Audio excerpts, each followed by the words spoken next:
Hello sunshine! In today's video, I am going to be showing you the process of this mixed media illustration I did back in February. As always, the art supplies I used will be listed in the description down below.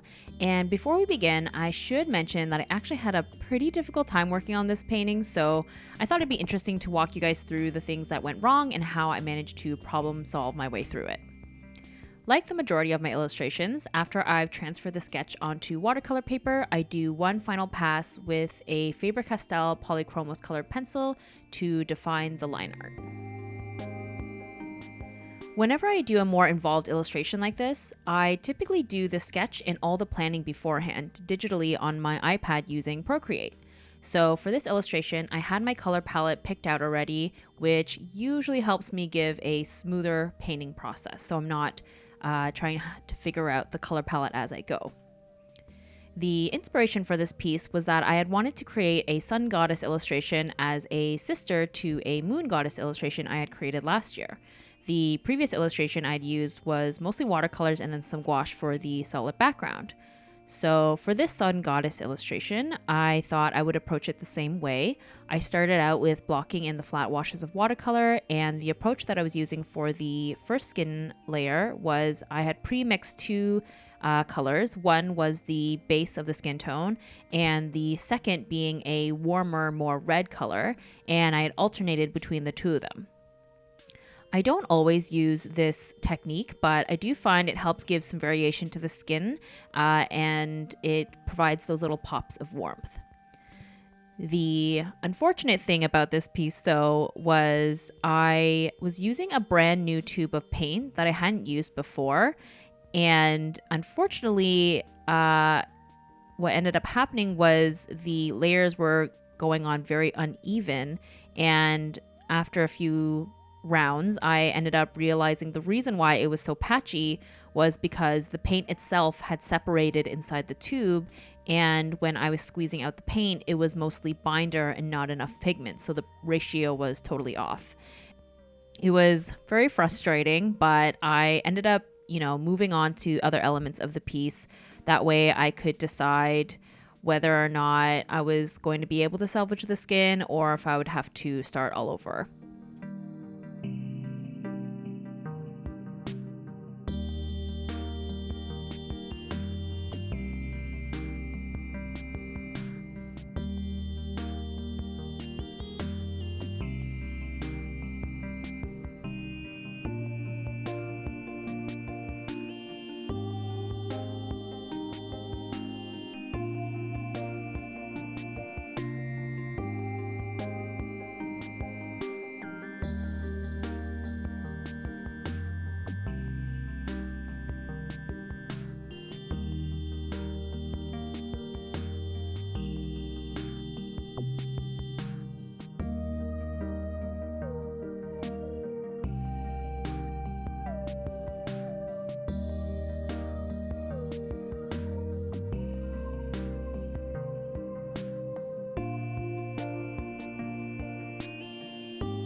Here I began adding in some shadows around her face, and then I decided I would try to put another flat wash of color all over the skin in hopes that maybe it would help even things out, which is usually what I end up doing. But unfortunately, as you will see coming up, it ended up looking even worse because the damage kind of already had been done. So from there, I decided I would try using colored pencils on top to see that if I could save this painting. I ended up starting with the face first because I feel like that is kind of the determining factor of whether or not this piece would have been worth sticking around for, or if I would have to start over. Because I feel like if I can't make the face look successful or nice, then there really is no point in continuing on with an illustration, because as you know, a person, a figure being the focal point of a painting, it just doesn't really make sense if the face doesn't turn out good. So one of my biggest tips with using colored pencils, especially when you're working on a small area like this on textured watercolor paper, is to keep your pencils really well sharpened. Otherwise, it'll be too textured and you'll have a hard time getting in those fine details. Of course, if you want that textured look, then do whatever you want. Another thing to note about using colored pencils as well is you want to go in with a really light hand, especially in those early layers. Because if you put too much pressure too soon, what will end up happening is you'll crush the fibers of the paper and it will make it more difficult to put more layers on top because there will be nothing left for the colored pencils to grip onto. Similar to my approach to painting, I always use multiple layers to slowly build up the color and the values. Before I ever really got into watercolors or gouache, way back in high school when I was first really discovering my love of drawing, my main medium was actually colored pencils. And even though I now have a fair amount of experience using other mediums, colored pencils are still by far the medium I am most comfortable with and feel as though I'm the most consistent with. I think it's a combination of having used them the longest, but also that it's a much more predictable medium in general, I feel. As we are discovering with me painting the skin on this illustration, there's just more variables when it comes to painting mediums, and especially with watercolors, in my opinion. Then at this point in the illustration, I was also unhappy with how the hair was turning out, so I decided to use gouache on top of the existing watercolor wash. As you'll see throughout this process, I had a really hard time achieving the exact right hair color that I had envisioned in my digital mockup. And to make my life more difficult, regular gouache tends to have a color shift when it dries. Typically, light shades will dry darker and dark shades will dry lighter. I also wanted the hair to have a gradient because I clearly wanted to make my life even more frustrating. I am all about efficiency when I'm working, so as I wait for the hair to dry, I move on to some more damage control, aka more colored pencil rendering on the skin.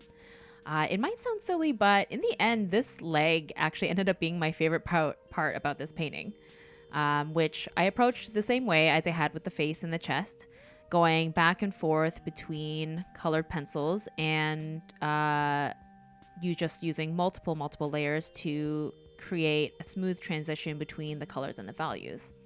And I find it's very important to be patient when you're layering up these colored pencils, because the more layers you put down, the smoother it'll look in the end. I believe at this point in the illustration, I was beginning to feel a little hopeful that it might actually turn out okay, especially when I compare the leg with colored pencil on it and the one without. It's like night and day.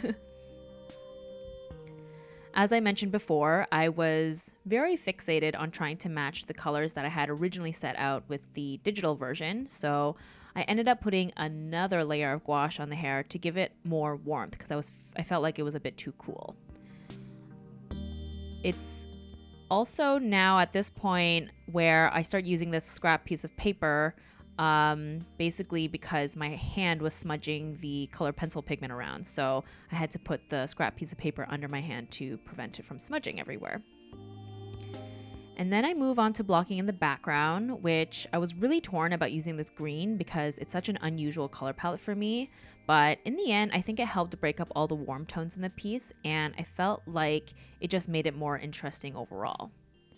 And continuing on with the background, I felt like the yellow was looking a little bit too lemon and needed a bit more of a richer, warmer hue. So I went in and added another layer of watercolor, and I think in the end, I ended up going over it again later with gouache. I don't remember exactly though. Watching this process back, I feel like I am just reliving all of the frustrations I had with it, going back and forth and back and forth, trying to achieve the right value and color. And this haphazard process also kind of reminds me why I'm hesitant to make tutorial type videos, because I think that with many of my illustrations, I often don't have a linear path or clear step-by-step process that really warrants a tutorial. So many times I feel like it's just trial and error and problem solving, which I think is why so many artists, including myself, really stress the importance of practicing and just putting in those hours. It is truly the only way you're ever going to improve as an artist. There is no magical tutorial or tips that's going to be a shortcut for you. You just have to keep at it, and no matter how long you've been making art, there will always be bumps along the way. When I began editing this video, there was over 5 hours of, almost like 6 hours of footage. And that's not including all of the time spent on planning the concept, the sketch, colors, line art.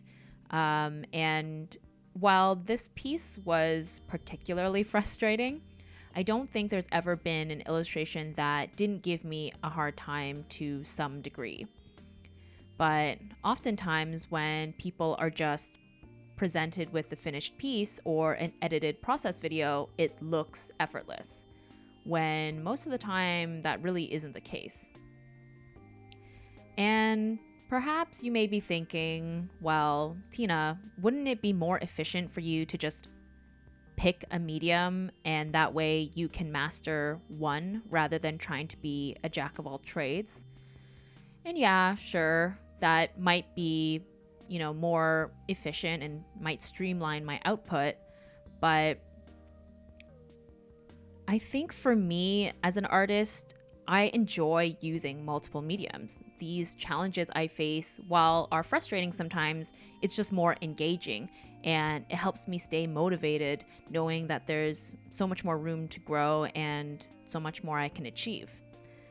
And of course, that isn't to say that choosing to be a predominantly only oil painter or predominantly only using one medium, there's absolutely nothing wrong with that. There's tons of artists who are making incredible work and they only use one or two mediums.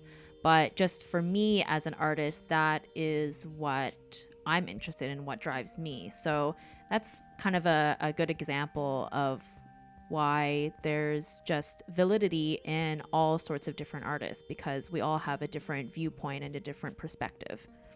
Anyways, thank you for coming to my impromptu TED Talk.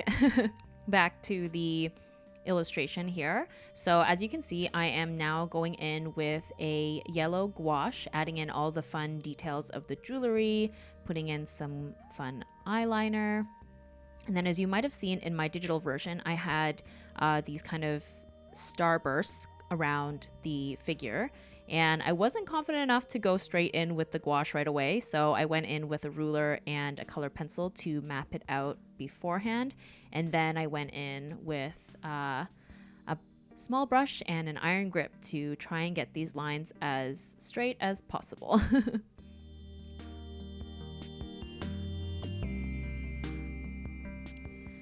Then after that, I begin the line art using a dark violet acrylic ink with the tiniest paintbrush that I own, and just holding on to that paintbrush for dear life. Whenever I do a lot of line art like this, especially when it's really detailed, I usually get a bunch of hand cramps because I hold my paintbrush so tightly. And that's really the only thing that I can say about how I'm able to, get a steady hand. I think that's something that people often ask me about. They're like, how do you get such smooth lines? And even though I feel like my line art could use some improvement, I just hold it really tight. And then here is my favorite part, adding in the little speckles of gold to kind of give the illusion of like a gold glitter. And then as always, I always use my white acrylic paint marker for the little highlights on her face. And usually that kind of signals that I'm done with the painting, but because I just couldn't leave this painting alone and I was just never satisfied with it, I went in again, just giving more contrast to the hair, because after putting in the line art, I felt like it looked really flat. So I went ahead and kind of increased the lights and darkened some of the darks just to give it more dimension. Then after that, I finally come to a point where I'm like, okay, I'm over it. I need to declare it finished. And after having removed the tape, I actually ended up really appreciating the result. So I hope that this process video was enlightening for you, and if you're interested in grabbing the original or a print, the link to my shop will be listed in the description down below. Thank you so much for watching, and I'll see you in the next one. Bye!